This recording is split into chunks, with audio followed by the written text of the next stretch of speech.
Welcome to my channel, Worldwise. If you're someone who trusts your family doctor, then you need to hear this. In Hyde, Greater Manchester, Dr. Harold Shipman was the trusted family doctor. Respected, beloved, and relied upon by generations of families. He was the kind of physician people turned to for comfort and reassurance. A familiar face in the community who seemed to embody the very best of what a doctor should be. He was always there in times of need, offering a listening ear and a steady hand. Patients felt safe in his care, believing he would do everything possible to help them. But behind his gentle demeanor was a chilling secret. Shipman was a serial killer, hiding in plain sight, using his position to mask his true intentions. For over 2 decades, he preyed on his elderly patients, using his medical knowledge and access to powerful drugs to end their lives quietly and efficiently, leaving little suspicion in his wake. He targeted the vulnerable, those who lived alone, often isolated from family or friends, making them easy victims. These were people who trusted him most, who saw him as a lifeline in their later years, never suspecting the danger that lurked behind his reassuring smile. The very trust that made him a pillar of the community became his deadliest weapon, allowing him to operate undetected for years. Officially, Shipman was convicted of 15 murders, but the true scale of his crimes was far greater. Inquiries later revealed he likely killed over 200 patients, making him one of the most prolific serial killers in modern history. Most were healthy, elderly women who died suddenly after a visit from their trusted doctor, their families left with unanswered questions and unimaginable grief. Shipman's story forces us to confront a terrifying truth. Sometimes evil wears the face of someone we trust most, and the systems meant to protect us can be tragically blind. He was the monster no one saw coming, hidden in the open, protected by the very system he betrayed, leaving a legacy of fear and heartbreak that still haunts the community today. Shipman's power came from trust, a trust so deep it was rarely questioned and almost never broken.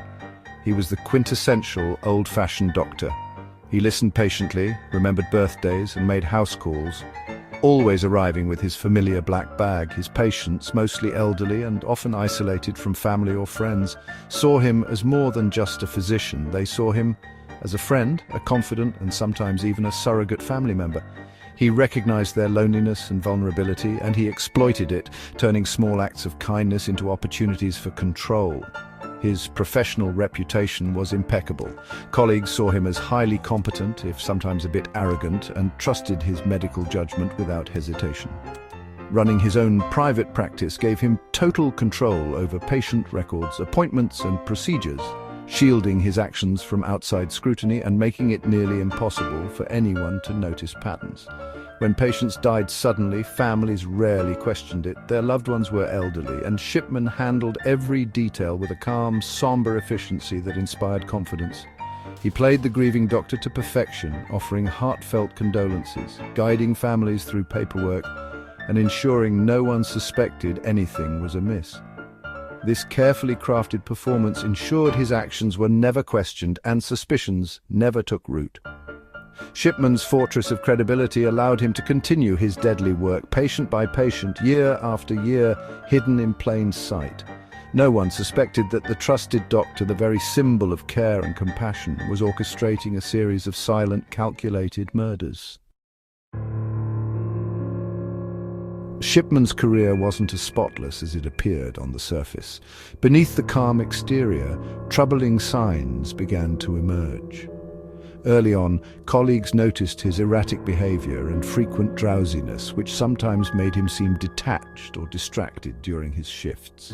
In 1975, Shipman was caught forging prescriptions to feed his growing addiction to pethidine, a powerful opioid painkiller often reserved for severe cases. Forced to leave his practice, he attended rehab and was fined by the authorities. Yet, remarkably, he returned to medicine with little consequence, as if nothing had happened.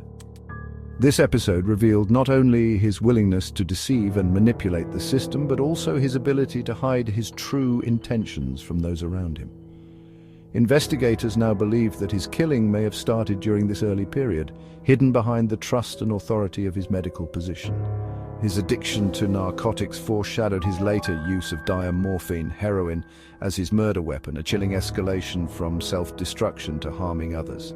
Shipman's ability to bounce back from scandal showed a dangerous capacity for deceit and a determination to maintain his facade at any cost. The systems meant to protect patients failed to stop him, allowing him to slip through the cracks again and again. He turned his deep knowledge of medicine and drugs into tools for murder, exploiting the very trust that patients placed in him. The warning signs were there, scattered and ignored, but no one connected them to the horror that would soon unfold. Shipman's greatest weapon wasn't a syringe, it was paperwork. As the attending physician, he wrote death certificates attributing deaths to plausible causes. He discouraged autopsies, assuring grieving families that their loved ones died peacefully. He advocated for cremation, destroying any toxicological evidence. Colleagues, trusting his word, signed off on cremations without question. Shipman falsified medical records, creating fake histories to support his lies. Each signature and form built a web of deceit, making his murders vanish into the routine of old age. For years, Shipman's crimes went unnoticed, until Dr. Linda Reynolds grew suspicious. She noticed an unusually high number of death certificates from Shipman's practice, especially among elderly women dying at home, fully clothed during the day. The pattern was too consistent to ignore. Dr. Reynolds alerted the local coroner, triggering a police investigation. But the inquiry was superficial. Shipman's meticulous records and the lack of bodies, most had been cremated, left police with nothing concrete. The investigation closed quickly, clearing Shipman of suspicion. Instead of stopping him, this emboldened him. The system's failure gave him a green light to continue. The opportunity to stop a killer was missed. More lives would be lost before the truth emerged. Shipman's downfall came from greed and a sloppy forgery. In 1998, his last victim, Kathleen Grundy, died suddenly. A new will left her entire estate to Shipman, disinheriting her daughter. Angela Woodruff, Grundy's daughter and a solicitor, was immediately suspicious. She alerted police, insisting on an investigation. Grundy's body, not yet cremated, was exhumed. An autopsy revealed a fatal dose of diamorphine. Police found the forged will typed on Shipman's typewriter. Forensic analysis of his computer revealed the will was created after Grundy's death. The digital timestamp was irrefutable evidence. Shipman's attempt at the perfect crime unraveled with a simple technological mistake. The trusted doctor was finally exposed as a forger and a killer.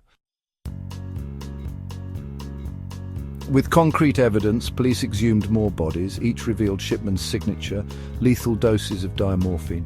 Medical records showed a pattern of falsified histories. Police found stolen jewelry from victims in his garage, trophies of his crimes. Shipman remained defiant, offering no explanation and showing no remorse. In 2000, he was convicted of 15 murders and sentenced to life in prison. A public inquiry concluded he'd killed at least 215 people, making him Britain's most prolific serial killer. Shipman never revealed his motives, taking his secrets to the grave when he hanged himself in 2004. His case shattered public trust in doctors and left a haunting question: why? Sometimes the greatest monsters are those we trust the most. My next video is watching now.